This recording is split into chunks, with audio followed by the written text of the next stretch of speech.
Yo, new day, new day. I finally have my setup set up, so I can actually pull out my PlayStation 3 now whenever I want, and just very effortlessly I have bought for very cheap both a speaker to actually get sound out of the thingamajig, because that was really fucking hard. Apparently they don't really have they make the settings really hard for that.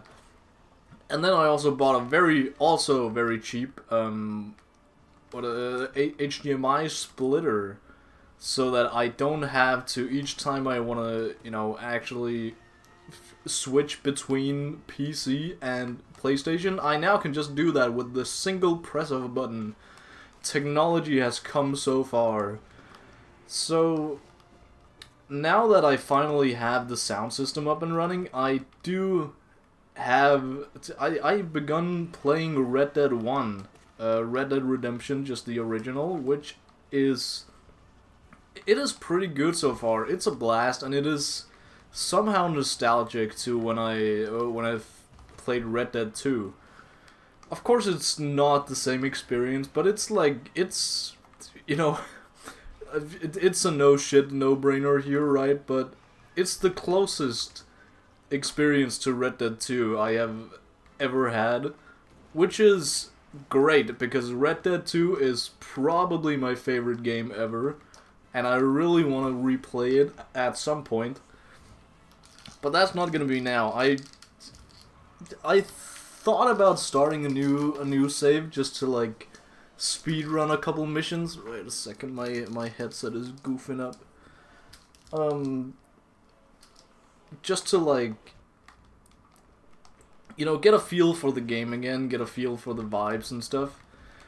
And just get a better grip on the story, because right now I don't really, I know that it's a sequel. Red Dead 1 is a sequel to 2, which is kind of stupid, but that's just how it is. But it's more so the characters and stuff, who is who specifically, because when I first played Red Dead, I didn't pay that much attention to the who's and the whats. I followed the story, I followed the ending, and of course I get hooked at some point. But again, it's too long ago, so I can't remember who did what and who was aligned with who and whatnot. But so far in Red Dead 1, I am, you're playing as John Marston, of course. And he's just in some new place. It's not the same place as, it's not the same map as Red Dead 1, even though I would have, or Red Dead 2, even though I would have liked it to be, but it's not. It's just not. This map feels a lot more empty, which of course it is. It's a very old game at this point. So the map in general is more empty, and it's just a bunch of empty fields, and there's not that much to do. This being an older game, compared to what I thought, there's actually a lot more to do. But there's a bunch of space in between the places, the cities and towns and ranches and whatever, that I don't really think is necessary, because again, it's just big empty space. And there is that here and there in Red Dead 2, but it's not everywhere as it is here. And it's also, there's just so much more content in Red Dead 2 than in this one, because again, it's an older game. I didn't expect, I didn't expect peak, but the vibes are still there. The vibes are, it's not the same as Red Dead 1, Red Dead 2, goddammit. I feel like I've played 1 and then I'm going on to 2 now, but that is not the case. The vibes are not the same. They are very similar, they're very close. Actually, the whole gameplay-wise, mechanics-wise, it's very much the same game. You can like, you know, your horses. I was afraid that I had to manually steer my horse in every direction, but they actually, even in this older game, they have a follow this companion NPC button where you press X and then you just follow at the same pace, and you know, you turn slightly. It's not perfect. If they make a sharp turn, you're just left behind, so you still have to like pay attention to where you're going and stuff, which I probably think is intentional. It's probably something they easily could have fixed, but then they realized in Red Dead 2 that this is just kind of tedious, so they kind of dropped that in Red Dead 2. But otherwise, a lot of the mechanics are the same. They buffed the AI so much, and by buffed I mean the AI is pretty fucking stupid in Red Dead 1 here. Especially the horses. God, I hate the horses in this game. That's probably the biggest downfall of this game. Not to sound like I only have critiques of the game so far, but you know, it's no masterpiece. The horses are fucking stupid. They just kind of run all over the place wherever they want, and the pathing, the AI pathing for the horses are so stupid. It feels like the horse is just, you know, only your horse for some reason is just very hyperactive and just runs around very confused. It's kind of funny, it's kind of stupid, it's, you know,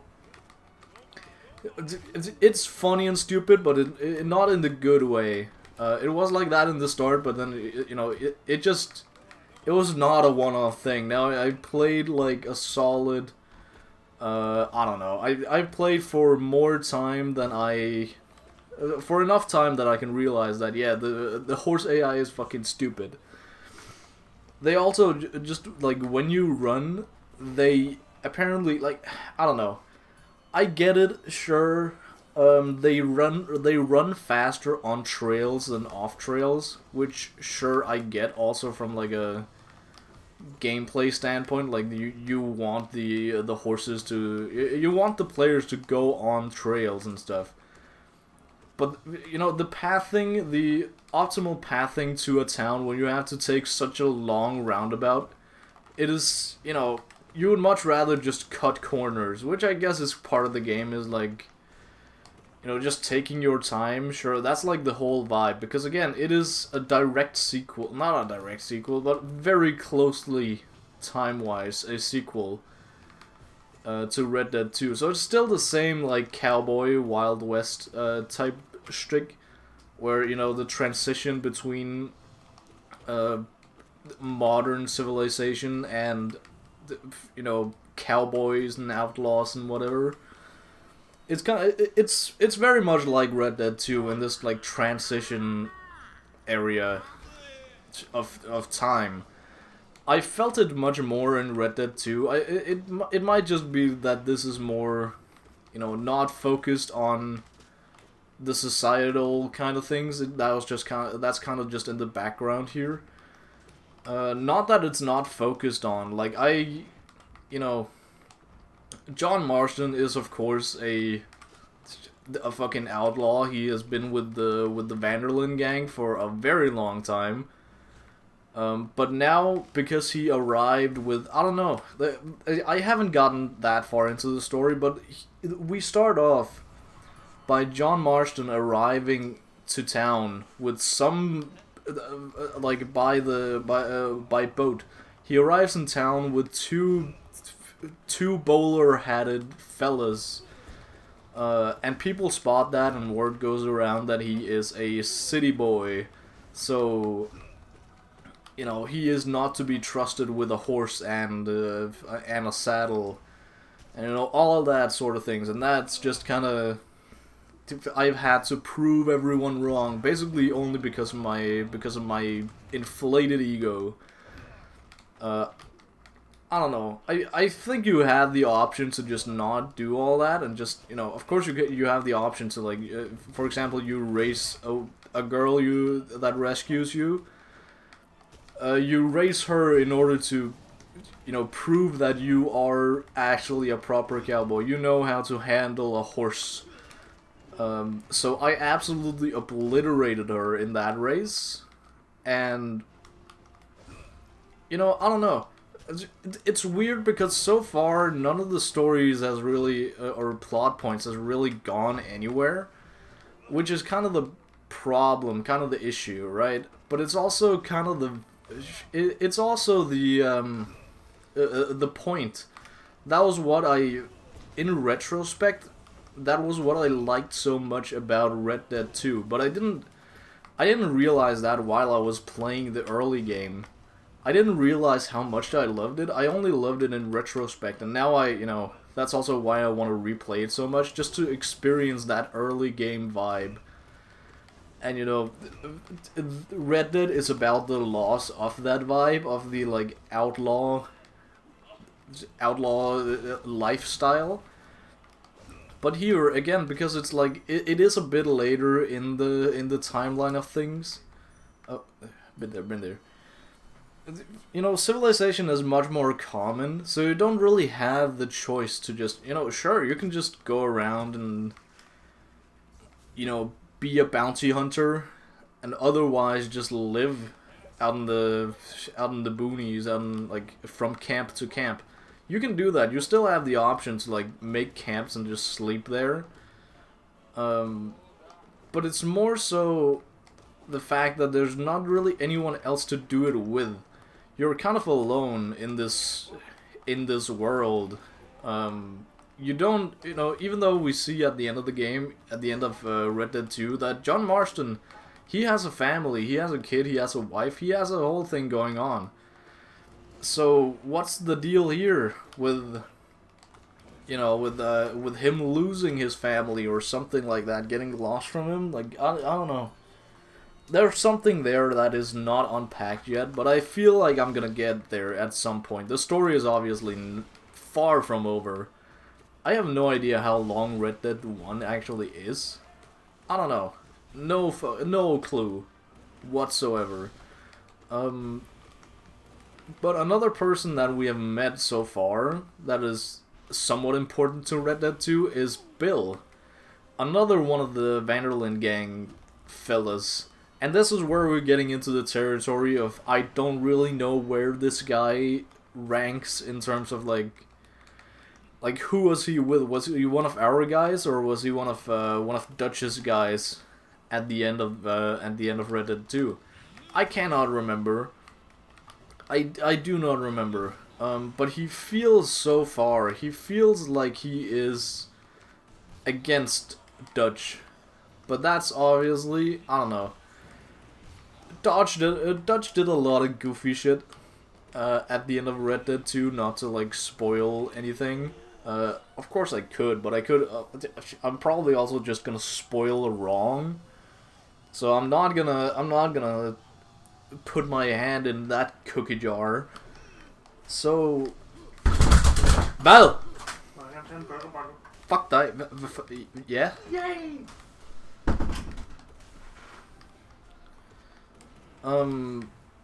So there's a lot of.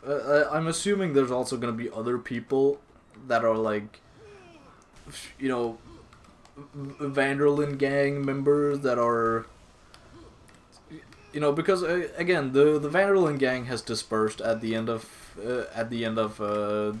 Red Dead 2.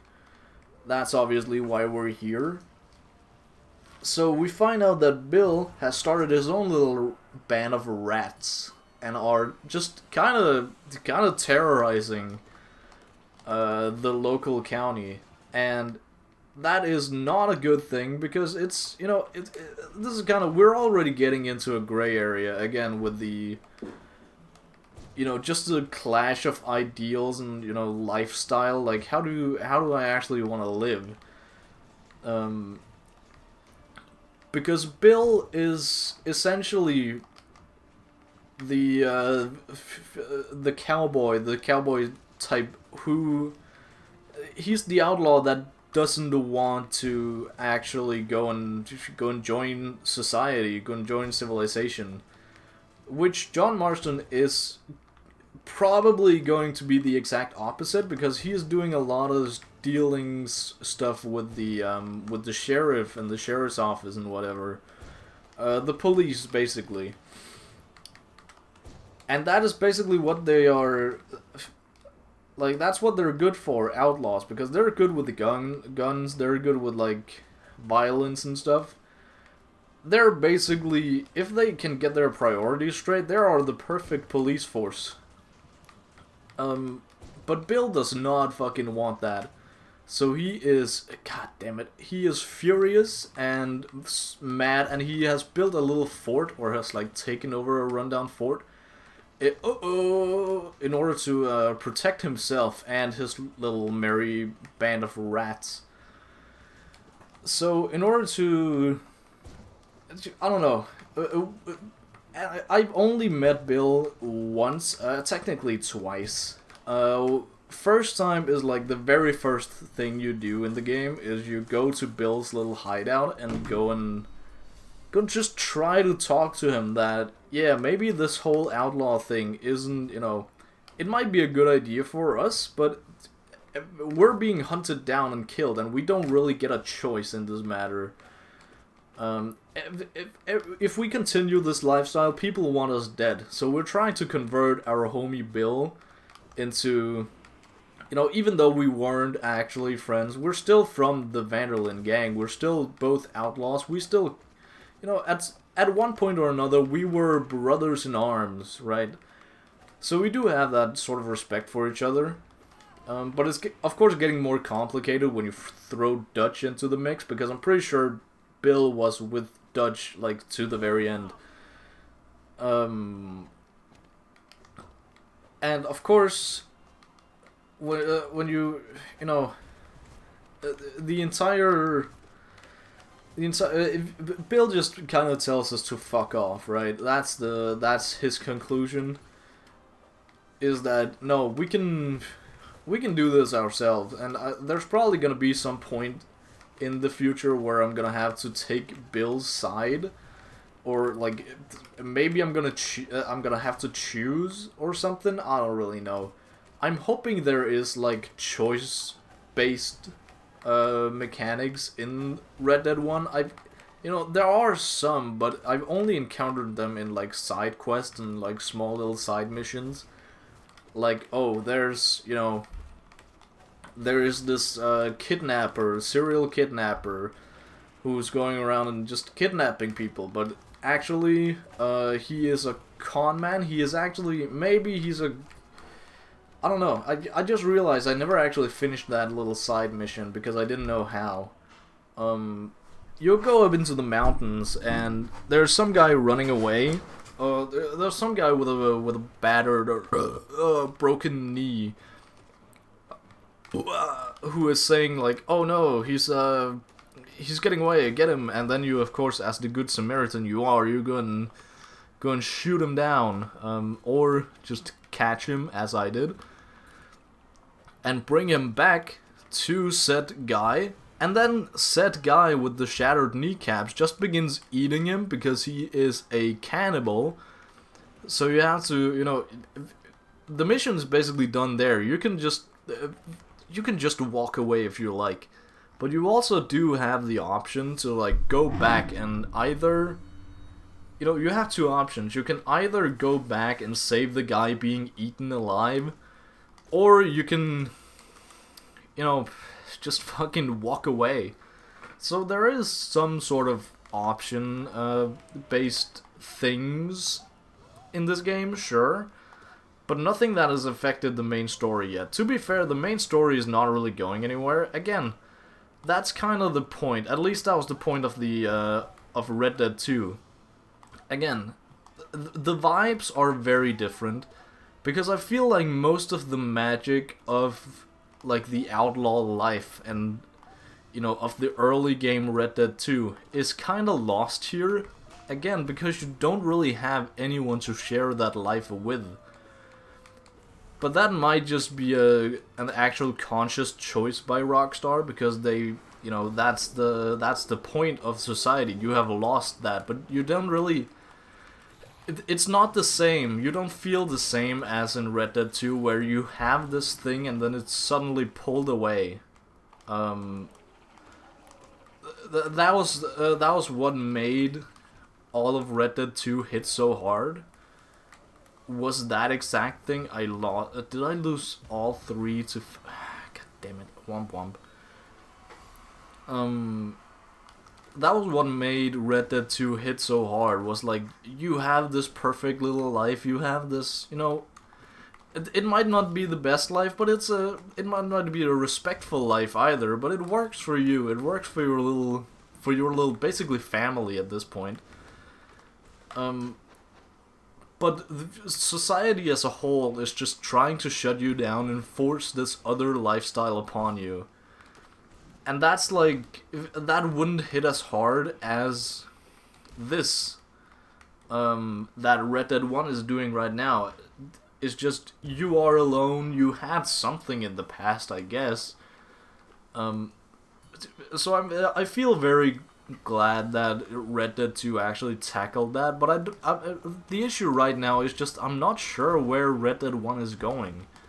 I'm trying to save Bill, and that's about it. I'm just trying to breach his fort, and that has been basically all my quests so far.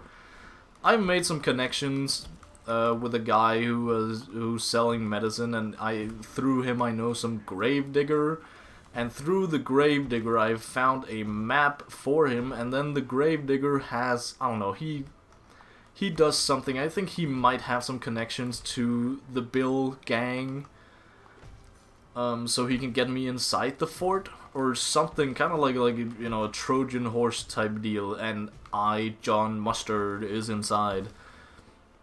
But I'm not so sure. I'm not sure where the story is going. I don't know what. You know, it seems very straightforward, which I guess is the point. You know, the straightforwardness is just, I want to save Bill, but Bill doesn't want to listen.